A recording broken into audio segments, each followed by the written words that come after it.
मोहम्मद गौरी ने महादेव को लूटा और इन डुप्लीकेट कालनेमियों ने राम को ही लूट लिया। मोहम्मद गौरी ने 17 बार आक्रमण किया था और यहाँ सीसीटीवी कैमरा बता रहा है 45 दिन में 70 बार इन लोगों ने चोरी की है। राम जन्मभूमि की मिट्टी खोद कर बेच दी गई। इनसे बड़ा कोई आक्रांता हो सकता है कि इन्होंने इतना बड़ा काम अपने आकाओं के लिए किया है। ये पता नहीं किस वंश के हैं, निर्वंशी। ये सारे के तो सारे निर्वंशी हैं। जो जहाँ है वहीं लूट रहा है, जो जहाँ है वहीं लूट रहा है। मोहन भागवत के पास कोई विभाग तो है नहीं। तो भाई सब लोगों ने कहा कि आपको चलो राम मंदिर दे देते हैं, तुम मंदिर लूटो हम देश लूटें, तुम मेरे चुनाव में मदद करो, हम तुम चोरी पकड़े जाओगे तो हम तुमको बचा लेंगे। वो तो बताता मैं चाय बेचता था ना, आज भी चाय बेचने की हालत नहीं है। अगर तुम अभी नहीं समझे, एक पंचश्री और दे दिए इनको तो तुम्हारे घर से 9 निहाल बच्चे ले जाएंगे। बच्चों के बड़े शौकीन हैं ये लोग। इतना सामर्थ्य भगवान ने नहीं दिया है, नहीं पैसा खर्चा करके जूता खरीदते बढ़िया शानदार। और जैसे कोई बीजेपी कहता कि मैं बीजेपी का भगत हूँ, 20 जूता उसको मारते वो सही हो जाता। पूरे देश को इनका विरोध करना चाहिए और पूरे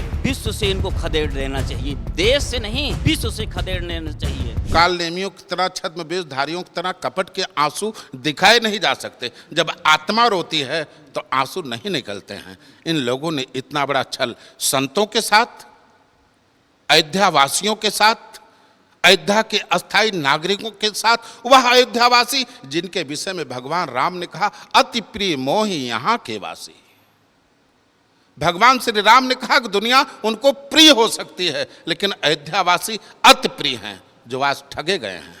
भगवान राम जो उनके आस्था के प्रतीक थे, जो आस्था के केंद्र थे, इतना बड़ा इन लोगों ने खेला किया। ये महापाप है और ये राष्ट्रद्रोह की संज्ञा में आता। मेरी दृष्टि में व्यक्तिगत आप मुझसे पूछेंगे, मैं अजय दिलीप दास त्यागी अपनी तरफ से मैं बता रहा हूं कि भगवान राम राष्ट्र पुरुष थे। भगवान राम के विषय में इस राम जन्मभूमि को हवा देने वाले, इस राम जन्मभूमि आंदोलन को फलक पर चढ़ाने वाले, इस राम जन्मभूमि आंदोलन के नायक मान लो, सलाहका पुरुष मान लो, हमारे अयोध्या के क्या पूरे सनातन धर्म के गौरव रहे स्वामी रामचंद्र परमहंस, जिनको प्रतिवाद भयंकराचार्य की उपाधि मिली थी। पूरा देश जिसके सामने, पूरा विश्व, पूरा सनातन जिसके सामने नतमस्तक होता था, वो अपने भाषणों में कहा करते थे भगवान राम राष्ट्र पुरुष हैं। राष्ट्रीय मंगलम करोति इति रामः, जो राष्ट्र का मंगल करने वाला है वह राम है। ऐसे भगवान राम की जब आधारशिला रखी जा रही थी, माननीय प्रधानमंत्री आए थे। मैं दिलीप दास त्यागी स्वयं आस्था चैनल पर मैंने बोला, तमाम चैनलों पर बोला है, ये केवल राम मंदिर की आधारशिला नहीं रखी जा रही है, केवल राम मंदिर का निर्माण नहीं होने जा रहा, ये राष्ट्र मंदिर की आधारशिला रखी जा रही है। क्योंकि भगवान राम राष्ट्र पुरुष थे, भगवान राम राष्ट्र के नायक थे, लोक नायक थे। यदि भगवान राम राष्ट्र पुरुष हैं, यदि भगवान राम मर्यादा पुरुषोत्तम है, यह राम मंदिर के साथ साथ राष्ट्र मंदिर की परिकल्पना की गई थी, राम राज्य की परिकल्पना इसके साथ साथ की गई थी, तो इसमें जो अमानत में खयानत हुई है, जो ठग हुआ है, जो घोटाला हुआ है, यह क्या है? ये राष्ट्रद्रोह का काम है। ये सब राष्ट्रद्रोह का काम किए हैं, ये सब राष्ट्रद्रोही इसमें लगे हुए हैं। लेकिन कार्रवाई क्या हो रही है बताएं महाराज जी। एसआईटी जो है जारी कर दी गई। माननीय योगी आदित्यनाथ जी, मुख्यमंत्री जी कह रहे दूध का दूध पानी का पानी होगा, लेकिन गिरफ्तार टिन्नू मिन्नू किया जा रहा है। कार्रवाई होने में इसमें राम भक्तों की ढिलाई है। राम भक्तों के ढीलेपन के कारण कार्रवाई करेगा कौन? भारत सरकार कार्रवाई कर नहीं सकती क्योंकि उसने ही ट्रस्ट को बनाया है। उत्तर प्रदेश सरकार कार्रवाई कर नहीं सकती इसलिए भारत सरकार ने ट्रस्ट को बनाया है।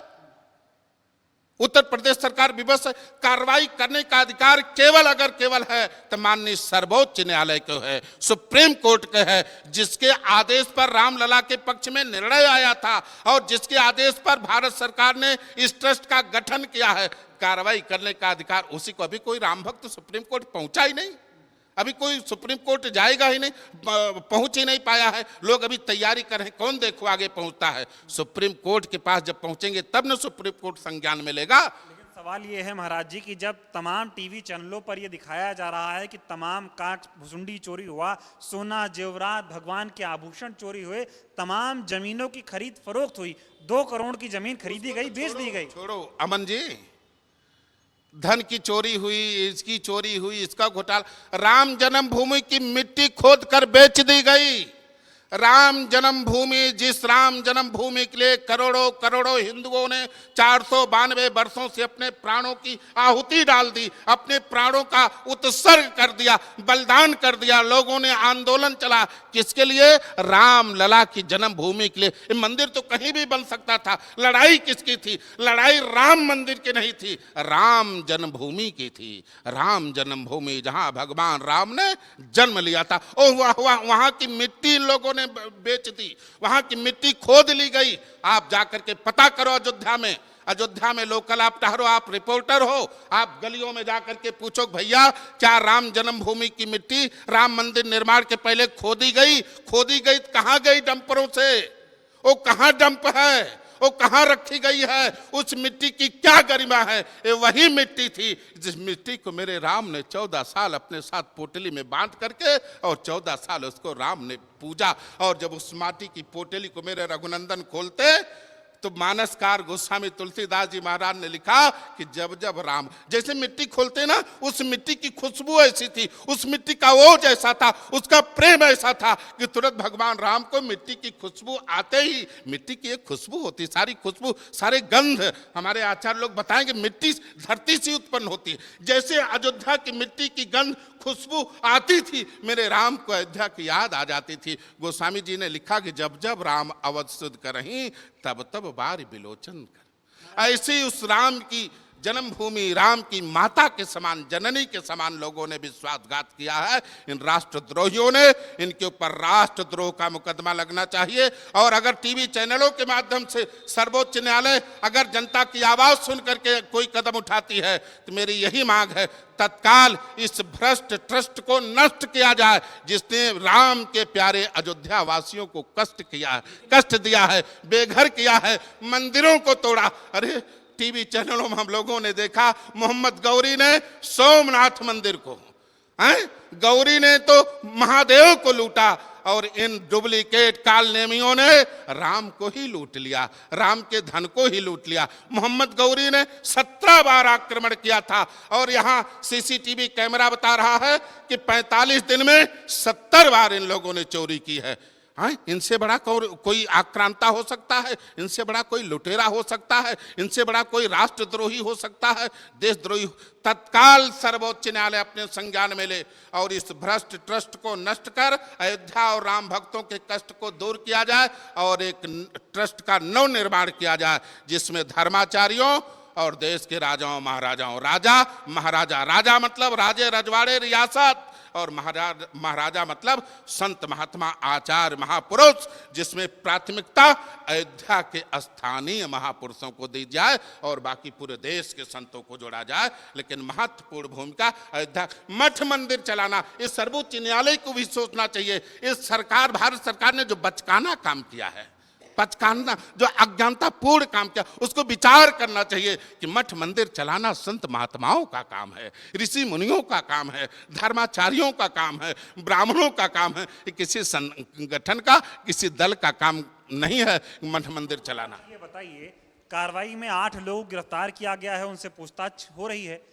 लेकिन ये चंपत राय, अनिल मिश्रा, गोपाल राव से पूछताछ क्यों नहीं हो रही? आप तो साधु संत महात्मा हैं, आपको क्या समझ आता है? एक बात हमको सब समझ में आ रहा, ये पब्लिक है, सब जानती है, ये पब्लिक है, सब जानती है, ये सब जान है कि क्या हो रहा है।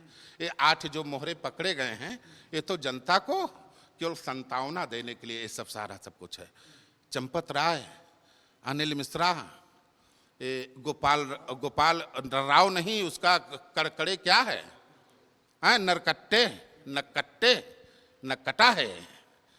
इनको छोड़ो, नुकसान कहाँ हुआ है? कोष में। कोषाध्यक्ष को तो कोई पूछ ही नहीं रहा है। सबसे बड़ा कोष की जिम्मेदारी किसकी है? चंपत राय सचिव थे, इनका काम है मैनेजमेंट, बाकी सदस्य थे।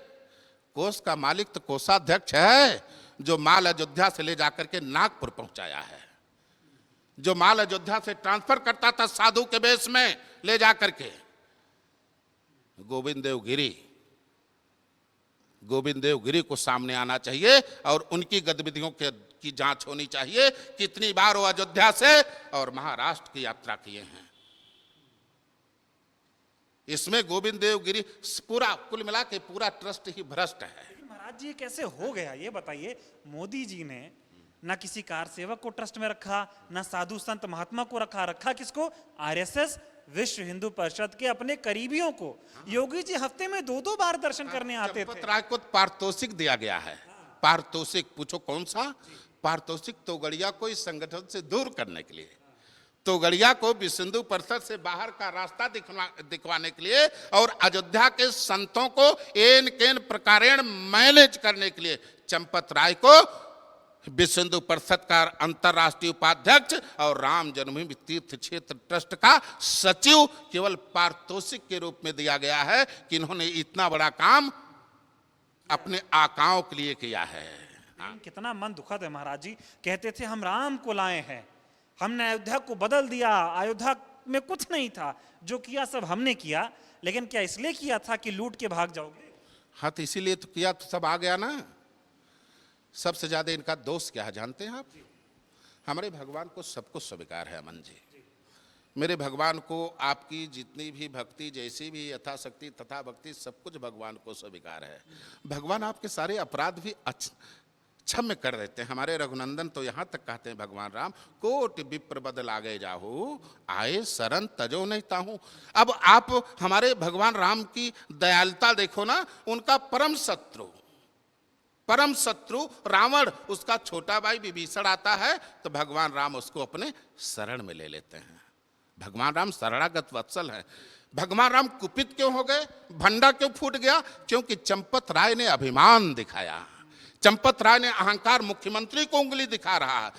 योगी आदित्यनाथ जिनसे पूरा देश कांपता है, जिससे आतंकवादी कांपते हैं, जिसके माफिया कांपते हैं, योगी आदित्यनाथ का जलजला है। लेकिन आप तस्वीरों को निकालिए, फोटो वायरल हो रही, मैंने देखा, बड़ी ग्लानि हुई। चंपत राय इसे उंगली दिखा रहा है और योगी आदित्यनाथ ऐसे साधु अपनी साधुता का प्रदर्शन करते हुए हाथ जोड़कर ऐसे लग रहा, जी भाई साहब, जी भाई साहब, जी भाई साहब कर। लगता है चंपत राय पे चंपत राय का अभिमान, संतों का आत्मसमर्पण, संतों को उनके सामने झुक जाना, अयोध्या को झुक जाना और राम मंदिर में अथाह अकूत संपत्ति का आ जाना चंपत राय को इतना अभिमानी बना दिया कि चंपत राय भगवान राम की जो आत्मा है, अयोध्या वासियों का अनादर करने लगे। और मेरे भगवान राम का जानते हो, जब भगवान राम ने बाली को मारा ना अमन जी, बाली को मारा तो बाली ने पूछा हमको क्यों मारा?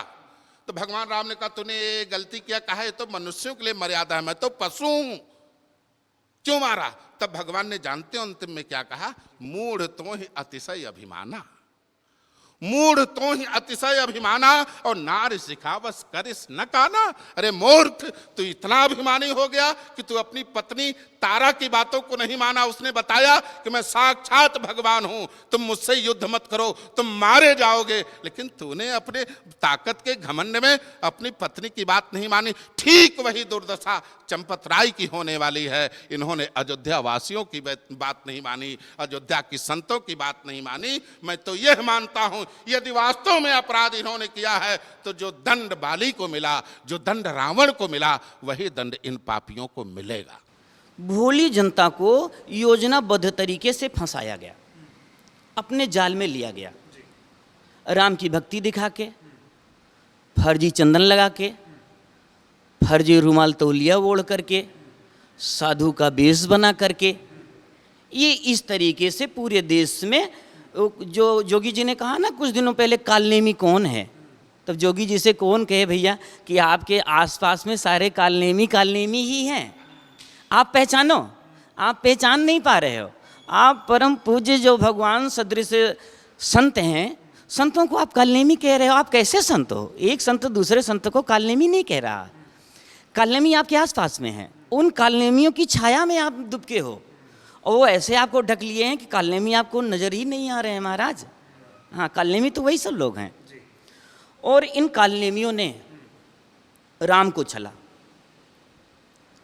और कालनेमी का मतलब क्या है? राम को छलना नहीं, जानकारी बहुत है। होत महारन रावण राम ही जिति हैं, राम न संशय यहाँ में। कथा बहुत सुंदर कहते हैं, लेकिन छल किनके साथ करते हैं? राम भक्त के साथ। क्या? हनुमान के साथ। जो राम का भक्त है उसके साथ जो छल करता है वह कालनेमी है। समझ रहे हैं? तो ये तो योजनाबद्ध तरीके से पूरे देश को लूटा, और पूरे देश का मंदिर राम मंदिर है, राम मंदिर को लूटा, खूब बढ़िया से लूटा, अच्छे से लूटा, सब चंपत किया। और इस समय चंपत कहाँ है ये भी पता नहीं है। गोपाल जी मंदिर में कभी कभी नज़र आ जाते हैं, लेकिन भैया इतने बेशर्म हैं कि इनको शर्म कभी ना आई थी ना आएगी। ये पता नहीं किस वंश के हैं, निर्वंशे। ये सारे के तो सारे निर्वंशी हैं, क्या समझे? टोटल के टोटल निर्वंशी हैं, और जो वंश वाले भी हैं वो भी निर्वंशी हो जाएंगे। उनसे ऐसा पाप करवाया जा रहा है क्या? जैसे धर्मेंद्र प्रधान हैं तो और ये सब लोग हैं, क्या समझे? जो जहाँ है वहीं लूट रहा है, जो जहाँ है वहीं लूट रहा है। अब बात ये है कि मोहन भागवत के पास कोई विभाग तो है नहीं, न शिक्षा विभाग है, न सड़क का विभाग है, न पेट्रोल का विभाग है, न हवाई जहाज का विभाग है, और इन लोगों के ग्रैंडफादर हैं, वो कैसे लूटें? तो भाई सब लोगों ने कहा कि आपको चलो राम मंदिर दे देते हैं, आप अकेले राम मंदिर लूटो, कृष्ण मंदिर लूटो, विश्वनाथ का मंदिर लूटो, आप मंदिर लूटते रहो, हम देश लूटते रहें। तुम मंदिर लूटो, हम देश लूटें, हम देश लूटें, तुम मंदिर लूटो। तुम मेरे चुनाव में मदद करो, तुम चोरी पकड़े जाओगे तो हम तुमको बचा लेंगे, क्यों? सरकार मेरी है, मैं तुमको बचाऊंगा, तुम हमको बचाओ, हम तुमको बचाएंगे, तुम हमको बचाओ। यही खेल चल रहा है। और भारत की जनता निसहाय है। रामलला से ही हम लोगों का निवेदन है कि वही निर्णय करें इसका। भैया अच्छी बात यह है कि ये सारी चीज साधु संत समाज समझ रहा है। साधु समाज पहले नहीं समझा भैया। हाँ, पहले तो साधु तो भोला होता है ना, पर दुख सहाय संत सुपनीता। दूसरे के दुखों देख करके संत दुखी हो जाते हैं। संतों के पास अपना कोई दुख नहीं होता है, तो ये लोग आते रोते। चंपत जी शुरू शुरू में आए तो मैंने देखा था चंपत जी को, क्या समझे? इस मंदिर से उस मंदिर, उस मंदिर से उस मंदिर। पहले संतों के चरणों में चंपत बैठते थे। फिर एक दिन मैंने देखा कि ये राम वल्लभा कुंज पास में मेरे है, वहाँ चंपत जी ने चिट्ठी बंटवाई थी कि मतलब वहाँ सभा होने वाली। मैं जाके देखा छिप करके ना, तो भैया वहाँ स्थिति ये थी कि बड़े बड़े संत, बड़े बड़े महंत, बड़े बड़े महामंडलेश्वर सब महाराज चंपत के चरणों में बैठे थे, चंपत की चाटुकारिता कर रहे थे। कैसे संत हैं मुझको समझ में नहीं आता है। गोविंदाचार्य जी कैसे संत हैं ये समझ में मुझको नहीं आता है। झूठा चम्मच लेकर के साधु के बीच में खड़ा है। अरे मोदी कोई भगवान है? जनता ने वोट दिया है तब वो मोदी मोदी है। नहीं, मोदी को ऐसे कर दो, खाने को दाने नहीं है उसके यहाँ। वो तो बताता मैं चाय बेचता था ना, आज भी चाय बेचने की हालत नहीं है। लेकिन जनता कृपालु ही, जनता राजा है, जनता भगवान, जनता जनार्दन है। जनता जनार्दन है। जब भगवान की कृपा हो गई, जनता की कृपा हो गई, तो राजपद पा गए। अब उधर वो घोंट रहे हैं, इधर ये घोंट रहे हैं। महाराज जी ये बताए, लेकिन ये तो कहते थे हम राम को लाए हैं। हाँ, तो राम को तो ये ले ही आए हैं। हाँ, ये राम को ले आए हैं इसलिए कि ये पूरा सोच जाए महाराज, समझ रहे हैं?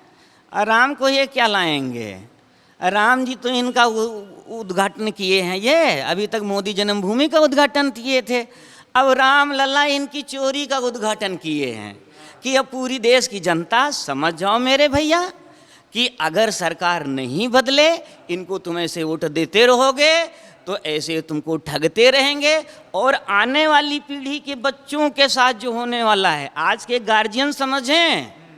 अगर तुम अभी नहीं समझे, एक पंचश्री और दे दिए इनको, तो तुम्हारे घर से नौनिहाल बच्चे ले जाएंगे। बच्चों के बड़े शौकीन हैं ये लोग, छोटे छोटे बच्चों के शौकीन हैं, छोटी छोटी बच्चियों के शौकीन हैं लोग, क्योंकि इनकी शादी विवाह तो हुई नहीं। काम एक ऊर्जा है, वो नष्ट नहीं होती, उसकी दिशा परिवर्तित की जाती है। ऋषि महर्षि योगी लोग काम की ऊर्जा को दिशा परिवर्तित करते हैं। काम नष्ट नहीं होता है, काम सबके शरीर में व्याप है शंकर भगवान के वरदान से। तो काम तो इनमें भी है, निष्कामी तो है नहीं, और शादी हुई नहीं तो काम की ऊर्जा जाएगी कहाँ? तो जिनके घर में जाएंगे, जिनके घर में खाएंगे उन्हीं के बच्ची बच्चियों को ये उठाएंगे, और अभी नहीं उठा रहे हैं इसलिए कि अभी तीसरी बार नहीं आए हैं, तीसरी बार आएंगे तब उठाएंगे। ये सब चरणबद्ध तरीके से काम करते हैं। ठीक है महाराज जी, अब इनके साथ होना क्या चाहिए ये बताइए।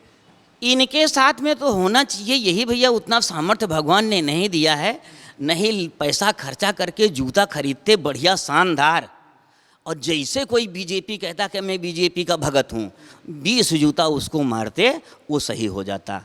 और जब तक नागरिक नहीं सुधरेगा राजा नहीं सुधरेगा, क्योंकि नागरिक ही राजा है। अब पूरे देश को इनका विरोध करना चाहिए और पूरे विश्व से इनको खदेड़ लेना चाहिए, देश से नहीं विश्व से खदेड़ लेना चाहिए। ये बहुत गंदी प्रजाति है, बहुत गंदी प्रजाति है।